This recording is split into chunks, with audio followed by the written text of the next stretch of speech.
As human beings, we're all connected. As we traverse this world, it's up to us to find the common stories, to live them, to share them, to change them. The Grown Up Millennial is a space for us to share those stories. It's a space that grows and evolves as we all navigate the highs and lows of life. Our entire lives is a process of becoming. Every day we become a new part of ourselves. What will you discover today? Hey, is this thing still on? Hi, everybody. Welcome to another episode of the Grown Up Millennial podcast. I'm your host, Nicolette. So happy to be back in this space. As you know, I've been away for a minute dealing with some just lots of different things. I had some personal struggles and some pretty big emotional changes and shifts going on. And I don't think it's fair to show up in a space when you are grieving to the point where you're not sure where you start and where the grief ends. So I thought it best to take some time away. I have taken some time away in the past, right? Just kind of highlighting that it's okay to step away if you're not okay. But this, I think, is the longest I have been away. There's so much happening in the world and within our worlds that pushing things under the rug can only push aside the problem until it can't. So I took some time away to deal with those things head on, and a lot has changed since then. Sometimes I think about the fact that I don't recognize this world that I am occupying anymore. I feel like everything is moving at such a rapid pace. And like, is this how our parents felt at the dawn of Y2K? Like, I remember exactly where I was when it was about to be the year 2000 and we all thought the computers were just going to spontaneously combust. But how are we here? You know, like, where is this? It's like I'm in a twilight zone. My friend is getting married and we're having a group chat with some of our other friends. And when I brought up the topic of shoes, and like asking like, would we be wearing heels or not? You could feel the collective sigh of relief when we all realized we said some version of not with these knees or no thanks. And we're not even mid-30s. I keep joking about aging in dog years, but that is how I feel. Like, I simultaneously feel like 25 and 85. Please help me. Anyway, thanks for sticking around and rocking with me in this space through the shifts and breaks and things. Feel free to shoot me an email at nicolette@thegrownupmillennial.com or generally to our inbox at hello@thegrownupmillennial.com so we can keep in touch. We also have a pretty cool newsletter and you can join that. So this episode is a little bit different and I want to hear your feedback on whether you want to hear more episodes like this. I'm kind of looking at trending topics between millennials and Gen Z in the past month and just kind of giving my 2 cents on it. The first one is hilarious. It's grocery shopping as self-care. As self-care. A recent report by McKinsey and Company revealed that millennials and Gen Z are prioritizing spending on groceries, with high quality ingredients and unique beverages taking center stage. That's so interesting. So the article literally says that groceries are the hottest new splurge category for Gen Z and millennials. Bruh, I don't know how I should feel that they're referring to buying groceries as a splurge category. The article did go on to say, though, that all generations are feeling the pinch of inflation at the grocery store, and that pinch feels more like a kick in the face, if I'm gonna be honest. If you follow me on TikTok at the Grown Up Millennial, I did what I spent in a month. And pretty much 56% of my monthly costs were groceries.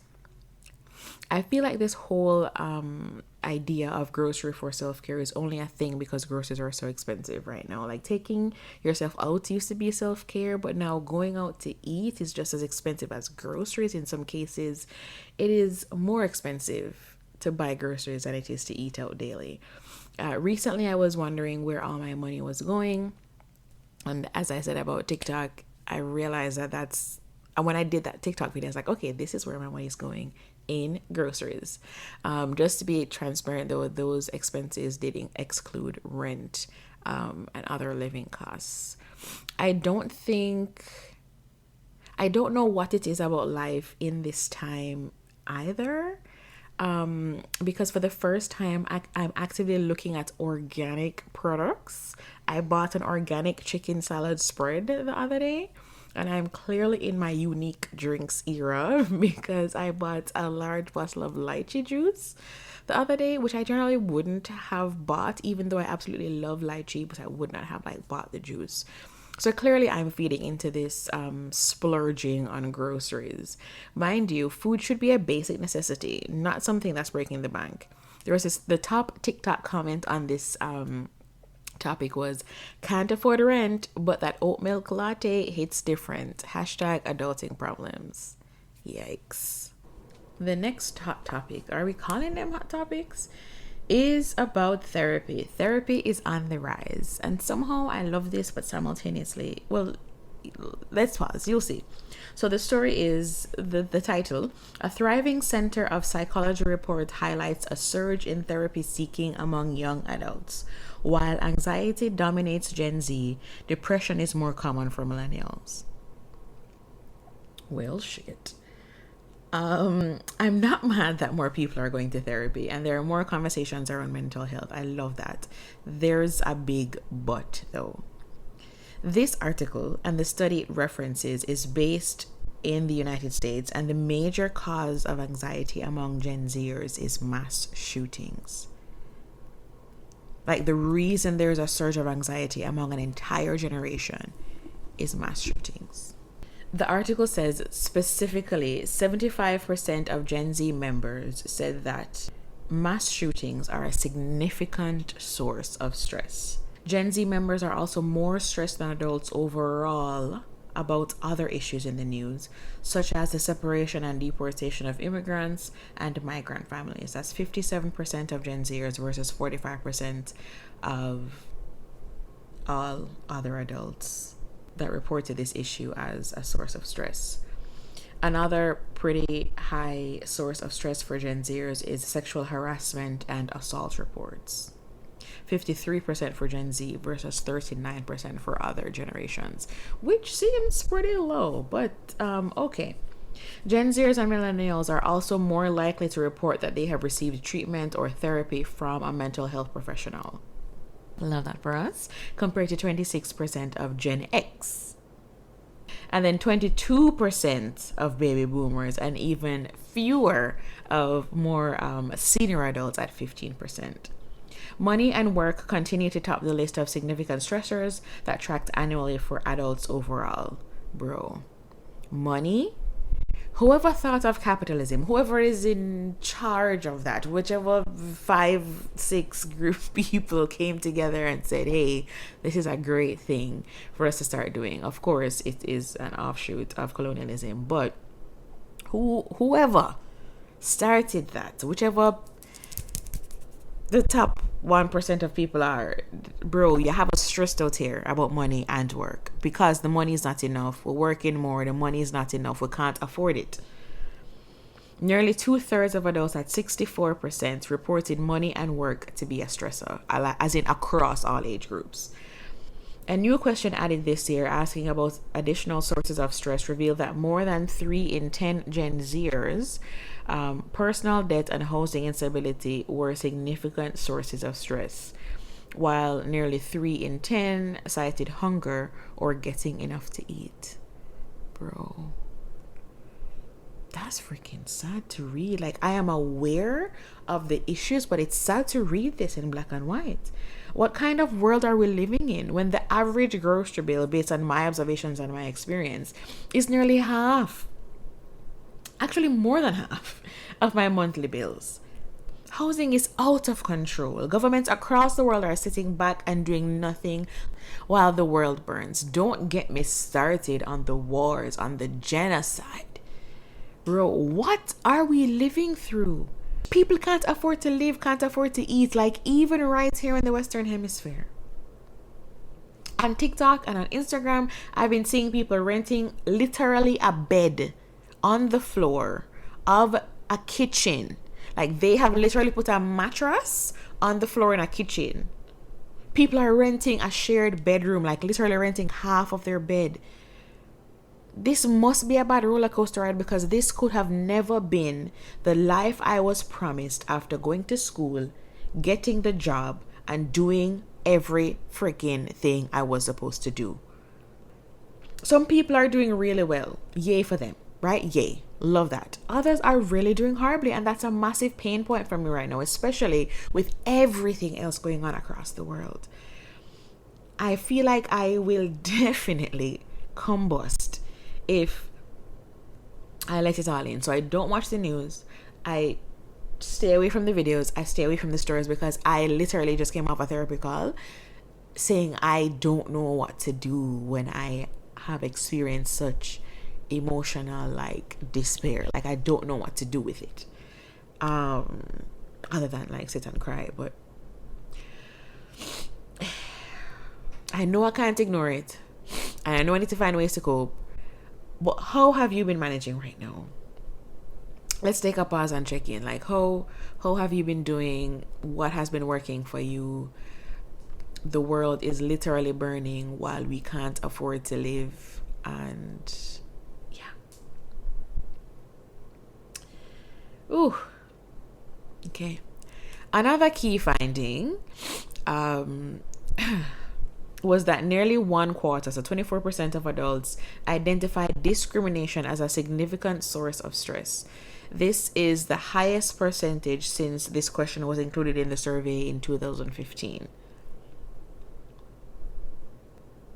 In 2018, Black adults 46% and Hispanic adults 36% reported discrimination as a significant source of stress, compared with 14% of white adults. So let's just leave that where it is, I guess. Yeah. Okay. The end of it is really that we need to take care of ourselves at all costs. Also, just leaving this here, that Jean-Jacques Rousseau quote from the French Revolution that said, "When the people shall have nothing more to eat, they will eat the rich." And the top TikTok comment for this hot topic, I guess, and normalizing therapy sessions, self-care isn't just a bubble bath, it's taking care of your mind too. And I have been pushing episode 64 with Saskia Sealing, really just about radical self-care. I've been pushing out more clips and bits from that episode, because it's so necessary right now. I really do go back and listen to these podcast episodes when I need something, when I need a little bit of a boost. So I'd encourage you to do the same. Now, our next topic is Gen Z gets news on TikTok. So a 2024 Pew Research poll confirms that TikTok is the leading source of news for Gen Z, surpassing all traditional media outlets. So when I saw this headline, I first thought what people initially said, like when millennials were getting their news from Twitter, the social media during our heyday. And it's hilarious that this article link led me to Twitter. So literally, I went to this article, saw the headline. Well, I saw the headline first. When to click the article, it took me to Twitter. Hilarious. But if we're being honest, some of these TikTokers are doing a lot more work than actual news outlets. When you see them string together these storylines, they're pulling all these sources. We have also gotten to the point where we don't really trust the media too, because we know who owns and operates the media, and that they have the power to influence nations. They have the power to really get into our heads and tell us what to think. So I can see why people who choose to watch someone doing actual fact checking on TikTok would why someone would do that, as opposed to, a thin, well made up anchor on mainstream television telling me what the news is. Also, are people even watching TV like that anymore? When I was just hearing about TikTok, it was kind of tough for me to get that, it was actually going to become, or, was becoming a search engine. But now I get it. I was talking to one of my friends the other day, and she's like, "Hey, I'm looking for a recipe. I'm going to go check TikTok." I get it. I get why you would do that. I am all for alternative media, okay? I am all for it. We have a right to question the news outlets and get true information from the sources that we believe. Now, I'm also a little bit concerned about some of the media that people put out there that's not exactly true. But we live in a world where you have to check everything. So please, guys, check out the facts. Top TikTok comment for this hot topic: is it news or is it entertainment? We're learning the ropes. Gotta fact check though. This one might be my favorite to love and hate. Nostalgic vibes, Y2K fashion revival. So this story headline: move over skinny jeans, low rise and butterfly clips are back. Gen Z is embracing early 2000 fashion trends. As I read this, it's almost like PTSD. The flashbacks are insane. So I'm not gonna lie, it kind of caught me off guard a bit. It's not just that I feel old as hell, but how is it that mesh slippers are back? I saw mesh slippers. Like, were you guys around for that? They had the rubber bottom soles and they had like a foam bottom sole, and it was a mesh thing that covered from the toes to like halfway between your toe and your ankle, and it was mesh with beaded flowers. Why was that a thing? And then those stretchy abstract print tube tops. I'm not gonna lie though, I kind of like the flare pedal pushers and the flare jeans. But it feels like whiplash how quickly these styles are coming back. Like, I legit still have Polaroid pictures of me in chokers. In chokers, spaghetti strap top, flare jeans, and these like massively high slippers, and all of these are coming back in. I mean, yes, we keep the music, you know, some of the cool accessories for sure, but who is in charge of these trends and why are we here? We need to call management, we need to call security, because how are we here already? Oh my God. Jose Criales Unzueta, writer for Vogue Runway, says Y2K won't die in my opinion. It will eventually hop off the trend cycle and likely jump back on at some point, and some people will continue to dress like this in the same way folks are obsessed with dressing like they're in the 70s and 90s. It's the way how we're lumping the 70s and 90s together. It's the way how we're acting like they're not 2 decades apart. Okay. While there are some cringeworthy moments from Y2K fashion, I might be biased, but I think it might be the best era. Like, we did, guys, do you remember the iconic jeans outfit that Britney Spears wore? Was it to the Grammys? She and Justin Timberlake. Well, I have so many thoughts about their relationship now based on reading Britney's memoir. My heart goes out to Britney in every way. But just so iconic moments in fashion really were from the 2000s. It took, I think, because I'm no like fashionista, but I think it took the best elements of like 80s fashion and maybe even some of the 70s and recalibrated, I should say, some of the mistakes from the 90s and really had such a very cool aesthetic. Alex Kessler, who is a junior fashion editor at British Vogue, says the Y2K aesthetic is irreplaceable. I would agree. Look at my era in time being irreplaceable. Yet parallels exist between Y2K and 2016. Okay, which they say will replace the novelty of the Y2K aesthetic. Interesting. Particularly concerning the notion of embracing the good bad taste. I see it. With the dominance of clean-cut, quiet luxury fashion, perhaps a reflection of our economic state, the desire to go against the grain is an innate human instinct. Y2K will never die, in my opinion. It will always have a place in the hearts and wardrobes of hotties. The good bad taste. I'm not sure about quiet luxury though, because Ed Hardy was doing the most and Von Dutch was a whole, and Diesel. But anyway, it was an interesting time.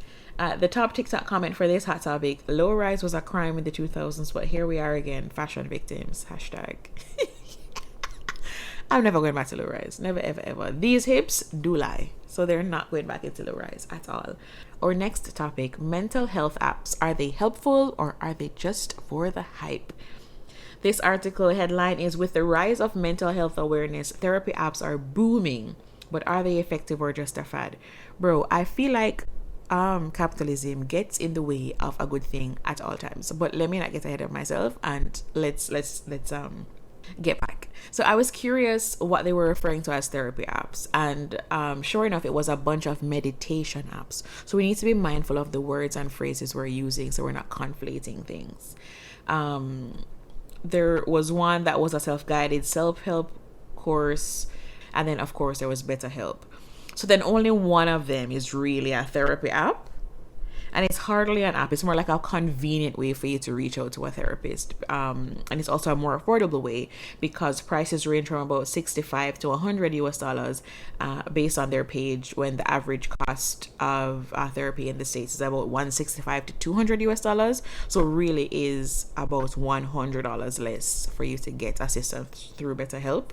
I did check out their intake questions because I wanted to be sure, like, what is this all about? And I have filled out a few intake forms in the past, and this is a bit more detailed than I remember, especially about the type of support you need and the traits you might find would be most helpful in a therapist. So I really love those questions. But back to my earlier point. Check out BetterHelp, please, if you can. There is a really serious issue around meditation apps being called therapy apps. Meditation is not therapy. While it is very useful in your healing journey, and many times accompanies therapy, but meditation on its own is not therapy, and that it's fair based on, the overall expense of therapy, that folks would be like trying to find viable solutions. But we need to be clear that while these are helpful mindfulness tools, they are not therapy. And very seriously, the powers that be need to look at somehow reducing the cost of therapy. It's ridiculous. I am literally now only able to afford therapy because of my work health insurance plan. And to be honest, I may not even be able to afford it with my insurance plan. So it's one of those funny but not funny situations. Last year, my therapist, bless her heart, I was in such distress that she offered to lower her fees to be able to stretch the amount that would be covered for therapy. But it's the wild, wild west out here. And we can't afford to prepare ourselves because of these high costs. There's a special place in corporate hell also for those companies who cover only 3, as in 1, 2, 3 therapy sessions for the year. 3? Bro, just tell me you hate me. Please, just tell me you don't care about me. Top tweet for this hot topic: therapy apps can't replace a real therapist, but they can be a helpful first step. Again, meditation is not the be all end all of therapy, but it is a starting point. All right. The next thing is very interesting because this is one of the episodes of The Real Housewives of Beverly Hills I'm watching right now. Well, in this season, the rise of mocktails and non-alcoholic drinks. This article headline: a new trend alert. Millennials and Gen Z are drinking less alcohol with non-alcoholic beverage sales soaring. So I'm not going to lie to you. I had my time in my 20s when I was going through it. And I was one of the lucky people who, my parents, especially my father, he taught me how to drink and what to do. But of course, end up doing shit sometimes. And I have one specifically bad memory, and I am certain like someone spiked my drink, but that one specific bad memory was enough to change things for me. And as I'm getting older, I'm realizing it's taking me too long to recover from a hangover. So girl, just drink a little wine and stay here. So that has been my trajectory. Now, what I appreciate with this, with my generation, as we're seeing ourselves age, and the coming generation, or the next generation, I should say, is that we don't need to make the mistake. Like, they're saying that they don't need to make the mistake first. They're just going to get ahead of it. So non-alcoholic beer sales are on the rise in the US. Meanwhile, only 62% of adults under 35 say they drink, which is down from 72% 2 decades ago. So it's been a very consistent over 70%, and it's now quite below that at 62%.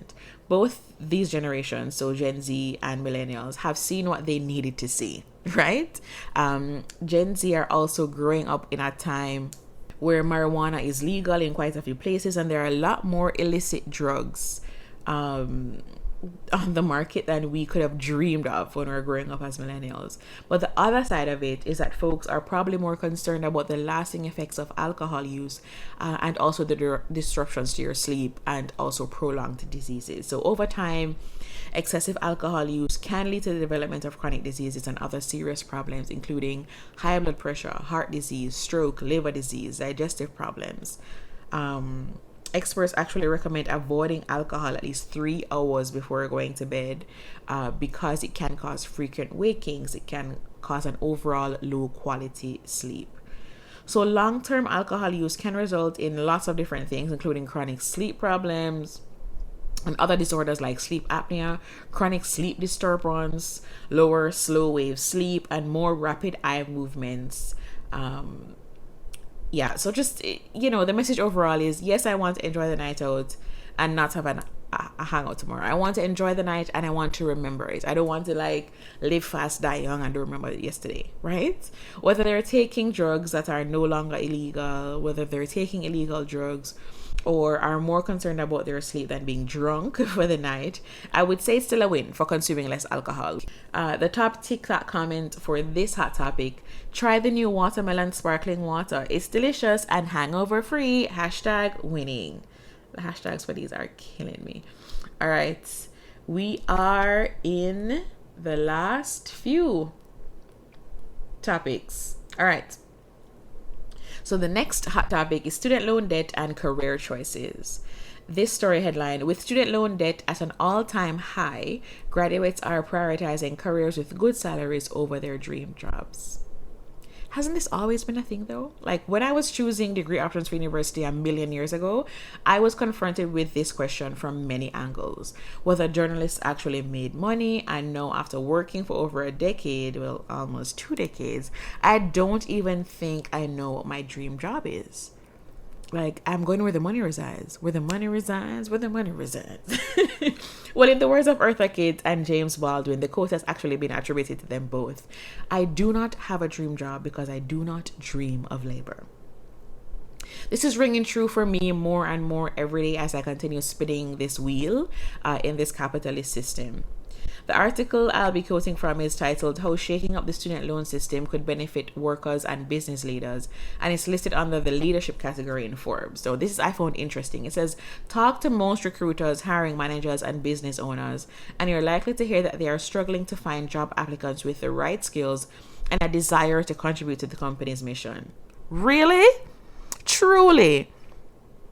Because all I'm hearing on the back end is the difficulty everyone has right now to find a job. I have friends who have been unemployed for months before landing a contract position. The bar for the job market right now is in hell. It is residing with the devil. People aren't getting callbacks after interviews to even say they're not being considered. Folks are also reporting more layers now than ever to get an interview. After you beat the level of writing out your entire resume, then you have to complete some essay questions, then respond to personality questions, do a personality test. Then you're on to the big boss, the round of interviews, which can be 2 and up to 5 or 6 in some companies. You may go as far as them flying you out for an in-person interview and for you to tour the facilities and meet the people, and then they ghost you. What the hell is going on? And also, what kind of desire will I have to contribute to the company's mission when my salary cannot contribute to the rising cost of rent, and not to mention food? So I really don't wrong us for putting ourselves or pockets or families or bank accounts first. My husband came across a LinkedIn poll the other day where compensation got 75% of votes when folks were asked what would make you accept a job offer or move jobs. Company culture did not get a single vote, which was shocking to me at first. But if the pandemic and the dust settling during its aftermath have taught us anything, it is that companies do not care. Pre-pandemic, we went for the flexibility and the workplace culture. Now we're realizing more than ever that they don't care about employees. You remember all those Zoom call firing sessions that happened? And I know more than one person who went to work and just wasn't able to log in, and only after reaching out to their superiors were notified that they were being let go. So a big F and a big U to the system. And the corporations that keep people under their thumb put your money where your mouth is, and we'll just do, maybe above the bare minimum as we plot our retirements and or eventual escape. Mic drop. I was gonna actually drop the mic, but then it would have been hard on your ears. Okay, this one is a Reddit thread. So the top Reddit thread is the dream job dead? How can we balance passion with financial security? Bro, passion is a fruit. Give me the money. Thanks. And as we're moving that, we're going into the creator economy, which is an interesting one. It says creator economy, turning hobbies into hustles. More like turning hobbies into millions. This is our last hot topic for the day. And it's a big one, right? The headline for this one is the creator economy is thriving, with young people building careers on platforms like YouTube, Twitch, and Instagram. So the article identified the creator economy as the rapidly growing ecosystem built around independent content creators, curators, educators, and influencers who use digital platforms to generate revenue, establish brands, and build their empires. At first, the build your empire thing kind of caught me off guard, but I suppose it is accurate because I do watch a lot of like $1 million real estate shows, and agents have been actively targeting these young TikTok millionaires. Now, the article went on to say the creator economy is worth $104.2 billion. Who decides these numbers? Who calculates this? Because explain this to me like I'm 5-year-old. Who is clacketing up these numbers? Like, where are you getting these numbers from? And how do I get a piece of it? I'm not even greedy. Just a piece, a small piece. This section of the article that I found interesting, it said more than 60% of brands plan on using AI in their influencer campaigns. So technology is coming to the creator economy as brands are using AI to help identify the right influencers for their campaigns. What does this mean for you? It means that brands are going to get hyper specific about the influencers they work with. A few years ago, it might have been enough to flaunt large numbers in engagement or in followers, but these vanity metrics are easily bought, and AI is going to help brands identify genuine engagement. So focus on building community over chasing large numbers. So the article also listed 7 tips or trends for you to get ahead in the creator economy. So I'm just going to share them here with you in case you don't really want to read the article and you want to read the cliff notes. All right. So first one, long form content is back. They referenced Risa Tisa's success on TikTok with the 50+ part series, Who the Fuck Did I Marry? Each of these videos were about 10 minutes, and it notes the popularity of that. But guys, please remember, sis had a big freaking story to tell. So whatever you're sharing has to be interesting. Did you guys listen to Risa Tisa's? I definitely watched that whole thing in like 3 days. The second tip is personal branding is more important than ever. So don't get lost in your pursuit of digital fame. Remember who you are, okay? The third tip speaks directly to that. Community over content. Fads are just that. They are fads. Push out things that people will actually remember you for and engage with your audience. They're not just people buying things. They are actual people who are commenting and watching your videos. Tip number 4. Community building off social media is also important. So 41% of creators say their own product is their largest revenue stream, and 58% of creators create multiple types of content across different platforms. So building your community off of social media is a must according to their creator economy trends report.